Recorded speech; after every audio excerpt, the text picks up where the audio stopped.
मेरे प्यारे साथियों, स्वागत है आप सभी लोगों का आज की इस वीडियो में। आज की वीडियो में लेकर आया हूँ बीएससी एग्रीकल्चर 6th सेमेस्टर में जो सब्जेक्ट आ जाता है post harvest management and value addition of fruits and vegetables. तो इससे पहले भी मैं 2 वीडियोज़ डाल चुका हूँ। यदि आप लोगों को नहीं मिली हैं तो डिस्क्रिप्शन में उनकी लिंक मिल जाएगी, वहाँ से आप लोग देख सकते हैं। तो इससे पहले जो है हम 250 क्वेश्चन देख चुके हैं। ठीक है, 250 क्वेश्चन हम लोग देख चुके हैं। एक वीडियो में 100 क्वेश्चन थे और दूसरी वीडियो में 150 क्वेश्चन थे, तो दोनों मिला करके हो जाते हैं 250। ठीक है, 250 क्वेश्चन हम लोग देख चुके हैं। अब उसके आगे के 250 के आगे जो है 250 से जो 400 क्वेश्चन है। ठीक है, तो बचते हैं हमारे 150 क्वेश्चन और बचते हैं। तो 150 क्वेश्चन आज की वीडियो में हम लोग देखेंगे। तो अभी तक आप लोगों ने यदि चैनल को सब्सक्राइब नहीं किया है तो चैनल को सब्सक्राइब कर लीजिए, जिससे जो भी मैं वीडियो डालूंगा उसकी नोटिफिकेशन आपके पास सबसे पहले पहुंचेगी। और वीडियो को लाइक करके दोस्तों के पास शेयर ज़रूर कर देना साथियों। फिर आता है अगला, इसमें जो है हमारा अगला भाग आ जाता है साथियों। ठीक है, इसमें पूछा गया है कि किण्वित पेय पदार्थ और आश्वासन। तो इसमें पहला क्वेश्चन आ जाता है कि अंगूर से वाइन बनाने की प्रक्रिया में किस विशिष्ट ईस्ट प्रजाति को वाइन ईस्ट कहा जाता है। तो किसको जो है वाइन ईस्ट कहा जाता है। राइट आंसर हो जाएगा साथियों, हो जाएगा ए वाला सेखारोमाइसिस और केरवाइजिस वैरायटी एलिप्सोडियस होता है। फिर आता है अगला क्वेश्चन हमारे से पूछा गया है कि वाइन के निर्माण के दौरान अंगूर के कुचले हुए रस जिसमें छिलके और बीज भी शामिल होते हैं, इसको क्या कहा जाता है। तो इसको जो है मस्ट कहा जाता है। फिर आ जाता है अगला क्वेश्चन हमारा, इसमें पूछा गया है कि वाइन को बोतलों में भरने से पहले लंबे समय तक लकड़ी के बैरल में रखने की प्रक्रिया को क्या कहा जाता है। तो इसको क्या कहा जाता है, एजिंग या परिपक्वता कहा जाता है। फिर आ जाता है अगला क्वेश्चन हमारा, इसमें पूछा गया है कि वाइन में सल्फाइट आमतौर पर 50 से 100 ppm मिलाने का क्या उद्देश्य है। तो इसको मिलाने का क्या उद्देश्य है। राइट आंसर हो जाएगा साथियों, हो जाएगा बी वाला अवांछित जंगली ईस्ट व बैक्टीरिया के विकास को रोकने और ऑक्सीकरण से बचाने के लिए। फिर आता है अगला क्वेश्चन हमारा, इसमें पूछा गया है कि काजू के सेब के रस से गोवा में बनने वाली फेनी को किस श्रेणी का पेय माना जाता है। तो राइट आंसर हो जाएगा साथियों, हो जाएगा बी वाला, वो बोला जाता है किण्वित और आश्वित पेय पदार्थ बोला जाता है, किण्वित और आश्वित पेय पदार्थ। फिर आता अगला क्वेश्चन हमारे से पूछा गया है कि वाइन बनाने के दौरान टैंक के नीचे बैठने वाली मृत ईस्ट कोशिकाओं और ठोस अशुद्धियों की परत को जो है क्या कहा जाता है। तो इस परत को क्या कहा जाता है, लीज कहा जाता है। फिर आ जाता है अगला क्वेश्चन हमारा, इसमें पूछा गया है कि शैंपेन नामक प्रसिद्ध वाइन की मुख्य विशेषता क्या है। तो इसकी जो है मुख्य विशेषता क्या है। राइट आंसर हो जाएगा साथियों बी वाला, यह एक स्पार्कलिंग वाइन है जिसमें बोतल के अंदर ही दोबारा किण्वन कराकर गैस के बबूले बनाए जाते हैं। फिर आ जाता है अगला क्वेश्चन हमारा, इसमें पूछा गया है कि सिरका बनाने के लिए अल्कोहल का एसिडिक एसिड में परिवर्तन करने वाले जीवाणुओं का क्या नाम है। तो राइट आंसर हो जाएगा साथियों, हो जाएगा एक्टोबैक्टर एसेटी बोला जाता है, एक्टोबैक्टर एसिटी। फिर आता है अगला क्वेश्चन हमारा, इसमें पूछा गया है कि नारियल की ताड़ी का खट्टा होना और अंततः सिरके में बदलना किस प्राकृतिक क्रिया का परिणाम है। तो ये किसका परिणाम है, पहले अल्कोहल किण्वन फिर एसिटिक एसिड किण्वन का प्रयोग है। फिर जाता है अगला क्वेश्चन हमारे से पूछा गया है कि बियर में प्रयुक्त होने वाले होप्स के पौधे के किस भाग का उपयोग जो है किया जाता है। तो इसमें जो है किस भाग का उपयोग किया जाता है, मादा के फूल के शंकु का उपयोग किया जाता है। फिर आ जाता है अगला क्वेश्चन हमारा, इसमें पूछा गया है कि प्रसंस्कृत उत्पादों के दोष और समाधान। तो इसमें पहला क्वेश्चन आ जाता है कि जेली बनाने के दौरान यदि पेक्टिन और अम्ल की मात्रा तो सही हो लेकिन चीनी की मात्रा बहुत कम हो जाए तो जेली पर क्या प्रभाव पड़ेगा। तो जेली पर जो है क्या प्रभाव पड़ेगा, राइट आंसर हो जाएगा बी वाला, जल्दी जमेगी नहीं और तरल रह जाएगी। फिर आ जाता है अगला क्वेश्चन हमारा, इसमें पूछा गया है कि जैम को भंडारण के दौरान उसकी ऊपरी सतह पर चीनी के क्रिस्टल का जमना किस कारण से होता है। तो यह जो है किस कारण से होता है, राइट आंसर हो जाएगा ए वाला, अम्लता की अत्यधिक कमी के कारण ग्लूकोज फ्रुक्टोज में अपूर्ण परिवर्तन। फिर आता है अगला क्वेश्चन हमारा,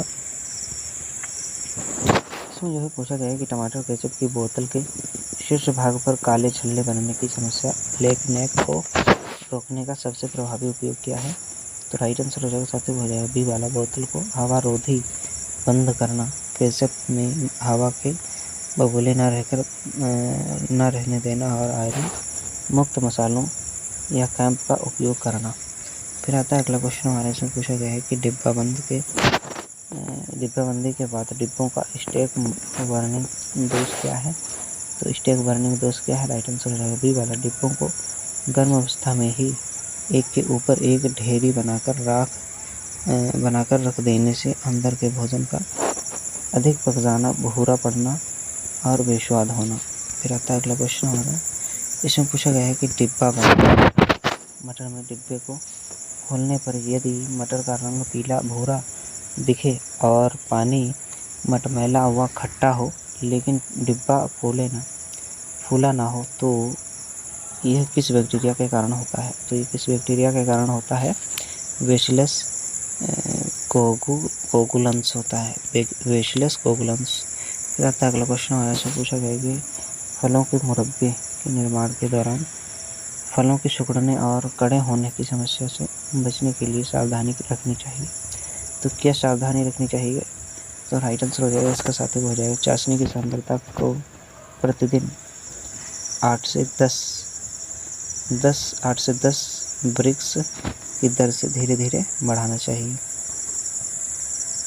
फिर आ जाता है अगला क्वेश्चन हमारे इसमें पूछा गया कि फलों के पेय पदार्थों जैसे स्क्वैश या आरटीएस के भंडारण के दौरान बोतल के तल पर गाढ़ा गुदा जमने पर उस ऊपर साफ पानी दिखने की समस्या को क्या कहते हैं, क्या कहा जाता है। तो राइट आंसर रहेगा साथियों हो जाएगा बी वाला, सेडिमेंटेशन या तलछट बैठना।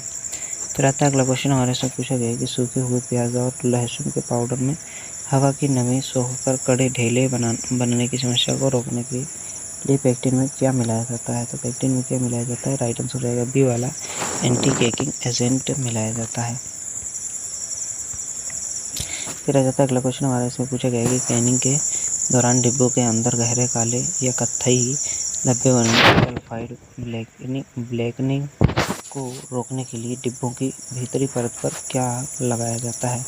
तो इसमें जो है क्या लगाया जाता है, राइट आंसर हो जाएगा साथ में ए वाला, जिंक ऑक्साइड युक्त सी इनेमल लेकर को लगाया जाता है। फिर आता है अगला क्वेश्चन हमारा, इसमें पूछा गया है कि जैम या जेली के जार को सील करने के बाद उनके ऊपर फफूंद के विकास को पूरी तरह रोकने के लिए जार के ऊपर खाली जगह में क्या किया जाता है। तो खाली जगह में क्या किया जाता है, राइट आंसर हो जाएगा साथ में रहेगा बी वाला, पिघला हुआ पैराफिन मोम डाला जाता है या एयर टाइट सीलिंग करके जार को उल्टा रखा जाता है। फिर आ जाता है अगला क्वेश्चन हमारा, इसमें पूछा गया है कि उन्नत सुखाने की तकनीक और परासरणी शुष्कन। तो इसमें पहला क्वेश्चन आ जाता है कि सब्जियों के निर्जलीकरण में प्रयुक्त क्रिटिकल मॉइस्चर कंटेंट क्या है। ये जो है कंटेंट क्या है, राइट आंसर हो जाएगा बी वाला, वह बिंदु जिसके बाद सुखाने की दर धीमी हो जाती है। फिर आता है अगला क्वेश्चन हमारा, इसमें पूछा गया है कि ऑस्मोटिक निर्जलीकरण के दौरान फलों से केवल पानी का बाहर निकलना और चीनी का अंदर प्रवेश करना किन दो प्रक्रियाओं का परिणाम है। तो ये किन दो प्रक्रियाओं का जो है परिणाम है, राइट आंसर हो जाएगा साथियों बी वाला, जल का बाह्य परासरण और अंतःविसरण। फिर आ जाता है अगला क्वेश्चन हमारे इसमें पूछा गया है कि ऑस्मोटिक निर्जलीकरण में प्रयुक्त होने वाले घोल का तापमान कितना बनाए रखना सर्वोत्तम माना जाता है ताकि फल की कोशिश जल्दी नष्ट ना हो। तो इसका जो है राइट आंसर हो जाएगा साथियों हो जाएगा बी वाला 30 सेल्सियस से 50 सेल्सियस तक। फिर आता है अगला क्वेश्चन हमारे से पूछा गया है कि फलों को सुखाने की किस आधुनिक विधि में तरल उत्पाद को बहुत ठंडी घूमती हुई ड्रम सतह पर जमाकर फ्लेक्स के रूप में सुखाया जाता है। तो राइट आंसर हो जाएगा साथियों हो जाएगा बी वाला ड्रैम सुखाने या रोलर ड्राइंग। फिर आता है साथियों अगला क्वेश्चन हमारा, इसमें जो है पूछा गया है कि निर्जलीकृत खाद्य पदार्थ की गुणवत्ता मापने के लिए प्रयुक्त पुनर्जलीकरण गुणांक का मान आदर्श रूप में कितना होना चाहिए। तो कितना होना चाहिए आदर्श रूप में मान, तो 1 के जितना संभव हो सके करीब उतना होना चाहिए। अगला भाग हमारे इसमें पूछा गया है कि टमाटर प्रसंस्कृत उत्पादों के मानक। तो इसमें जो है पहला क्वेश्चन आ जाता है कि FSSAI मानकों के अनुसार टमाटर चटनी में न्यूनतम टमाटर पल्प का प्रतिशत कितना होता है या होना अनिवार्य है। तो राइट आंसर हो जाएगा बी वाला 40% होना अनिवार्य है। फिर आ जाता है अगला क्वेश्चन हमारे इसमें की गुणवत्ता जांचने के लिए प्रयुक्त हार्डवेयर मोल्ड काउंट क्या दर्शाता है। मोल्ड काउंट जो है क्या दर्शाता है, केचप बनाने के लिए उपयोग किए गए कच्चे टमाटरों की सड़न और स्वच्छता का स्तर जो है दर्शाता है। फिर आ जाता है अगला क्वेश्चन हमारे से पूछा गया कि टमाटर उत्पादन में तांबे की अधिकतम FSSAI मानकों के अनुसार कितनी होनी चाहिए ताकि वे जहरीले ना हों। तो राइट आंसर हो जाएगा साथियों हो जाएगा बी वाला 50 ppm से अधिक नहीं होनी चाहिए। फिर आता है अगला क्वेश्चन हमारे से पूछा गया है कि टमाटर प्यूरी में अम्लता को संतुलित करने के लिए क्या मिलाया जाता है।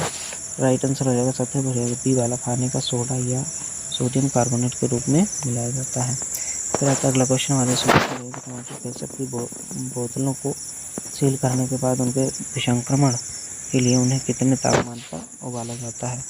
तो राइट आंसर हो जाएगा साथियों हो जाएगा बी वाला सेल्सियस लगभग 30 मिनट के लिए जो है गर्म किया जाता है।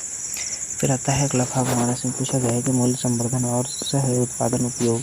तो इसमें जो है पहला क्वेश्चन आ जाता है कि सेब के जूस उद्योग से निकलने वाले ठोस अवशेषों एप्पल पोमेश से व्यावसायिक रूप से क्या निकाला जाता है। तो राइट आंसर हो जाएगा बी वाला उच्च गुणवत्ता वाला पेक्टिन निकाला जाता है।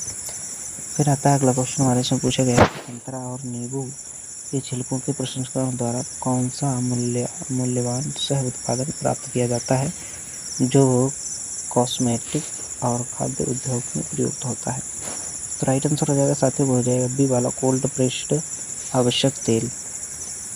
फिर आ जाता है अगला क्वेश्चन हमारे से पूछा गया है टमाटर के बीजों और छिलकों से बना औद्योगिक अपशिष्ट किस पोषक तत्व का बेहतरीन और समृद्ध पशु आहार स्रोत है। तो राइट आंसर हो जाएगा साथियों हो जाएगा बी वाला प्रोटीन और वसा। फिर आता है अगला क्वेश्चन हमारे से पूछा गया है कि अंदर के भाग से प्राप्त वसा का उपयोग चॉकलेट उद्योग में किसके विकल्प के रूप में किया जाता है। तो राइट आंसर हो जाएगा साथियों हो जाएगा बी वाला कोको बटर के रूप में किया जाता है। फिर आता है अगला क्वेश्चन पूछा गया फलों के कचरे से बायोगैस बनाने के लिए किस सूक्ष्मजीव की मदद से एनारोबिक पाचन कराया जाता है। तो किसकी मदद से एनारोबिक पाचन कराया जाता है, मीथेनोजेनिक बैक्टीरिया से जो है पाचन कराया जाता है। साथियों अगला क्वेश्चन हमारे इसमें पूछा गया है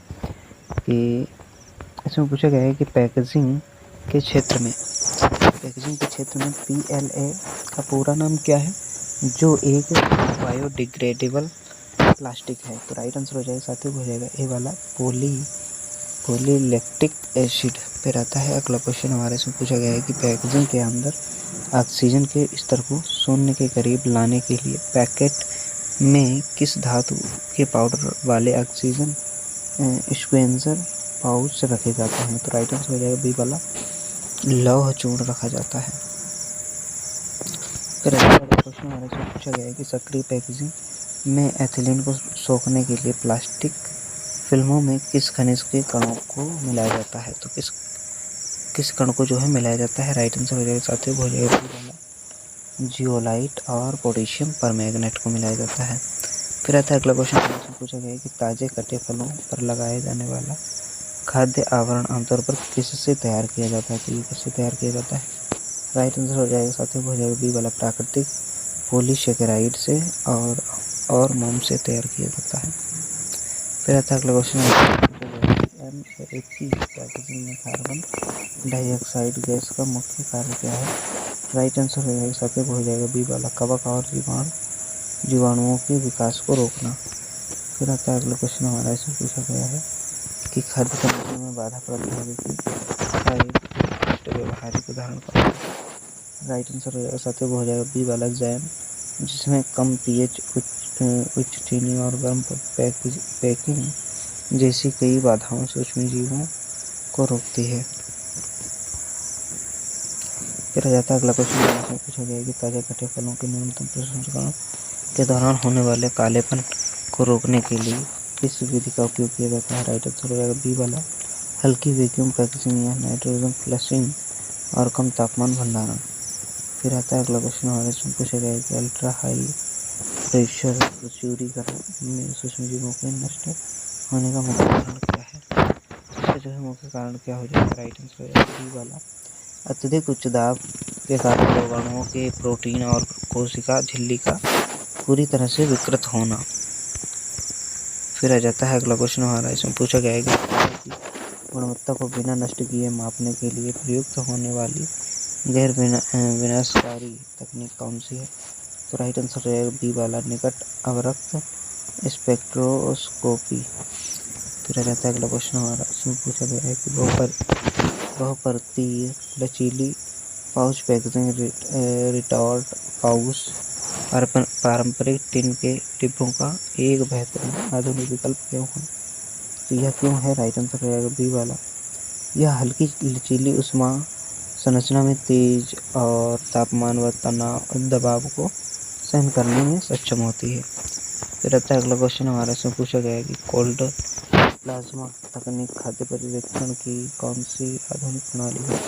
राइट आंसर हो जाएगा साथ ही हो जाएगा बी वाला, आयनीकृत गैस द्वारा खाद्य पदार्थों की सतह पर मौजूद बैक्टीरिया और कवक को बिना गर्म किए नष्ट करना।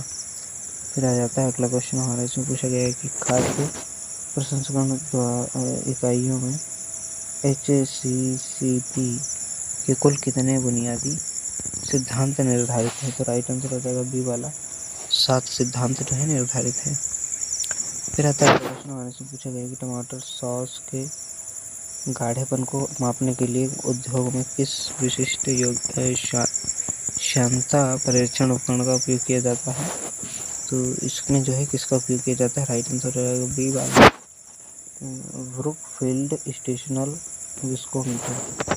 फिर रहता है अगला क्वेश्चन हमारे इसमें पूछा गया है कि फलों के रस को कम तापमान और निर्वात में बहुत तेजी से घुमाकर सांद्रित करने की आधुनिक औद्योगिक तकनीक क्या कहलाती है? तो ये क्या कहलाती है? राइट आंसर हो जाएगा बी वाला, centrifugal thin film vacuum evaporation कहलाती है। फिर आ जाता है अगला क्वेश्चन हमारे इसमें पूछा गया है कि अंतर्राष्ट्रीय मानकों के अनुसार खाद्य उत्पादों के परिरक्षण हेतु प्रयुक्त इको मार्क को क्या दर्शाता है?